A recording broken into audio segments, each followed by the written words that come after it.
What's the most heartbreaking moment you've witnessed in a hospital? I've been a NICU nurse for 15 years. I've seen tiny fighters battle impossible odds. Some make it, some don't. But there was this one dad who changed how I see strength forever. Marcus came in every single day to see his twin boys born at just 26 weeks. His wife, Emma, had complications during birth and was in a coma in the ICU upstairs. So while his world was falling apart, he showed up every single day. The twins, Caleb and Noah, were tiny, barely weighing a pound each. Their skin was so thin you could see right through it. Their lungs weren't ready to breathe on their own, but Marcus would sit with them for hours, one hand on each incubator, singing softly. He learned every medical term, asked smart questions, and memorized their medication schedule better than some of our staff.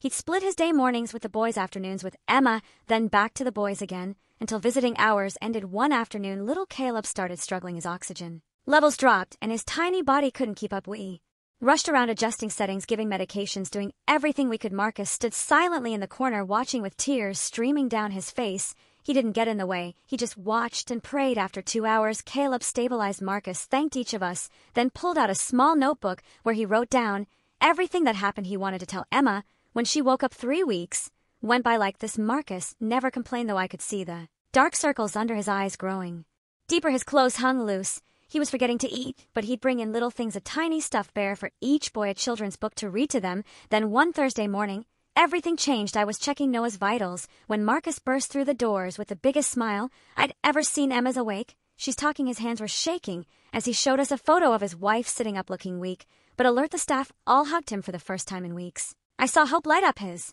exhausted face.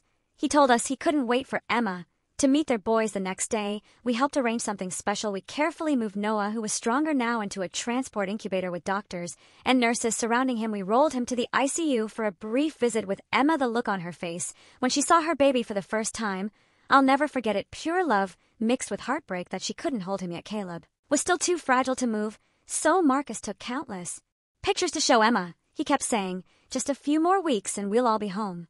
But the next night, Caleb took a turn. His tiny body had fought so hard, but infections are cruel to premature babies. We called Marcus, who had just left to see Emma. He rushed back down, still wearing the same wrinkled shirt from days before. I watched as the doctor told him Caleb wouldn't make it through the night. Marcus nodded slowly, then asked if Emma could see him before he passed. What happened next broke every rule in the book, but sometimes humanity has to come before protocol. With the head doctor's approval, we carefully brought Emma down in a wheelchair, oxygen tank beside her monitors beeping. It took 4 staff members to safely move her. They placed Caleb in a special warming blanket, and for the first and last time, Emma held her son. Marcus stood behind them, one hand on his wife's shoulder, the other gently touching Caleb's tiny hand. They didn't cry loudly or scream.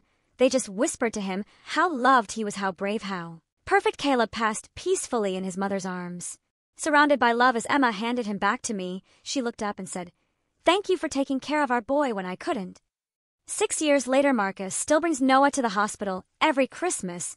They deliver handmade cards and tiny knitted hats for the NICU babies. Noah is healthy, active, and looks just like his brother. On his backpack, there's a keychain with Caleb's name, so his twin is always with him. Last Christmas, I noticed Emma was pregnant again. When I congratulated them, she smiled and said, "We never forgot how to hope, even on the darkest days." That's what this place taught us.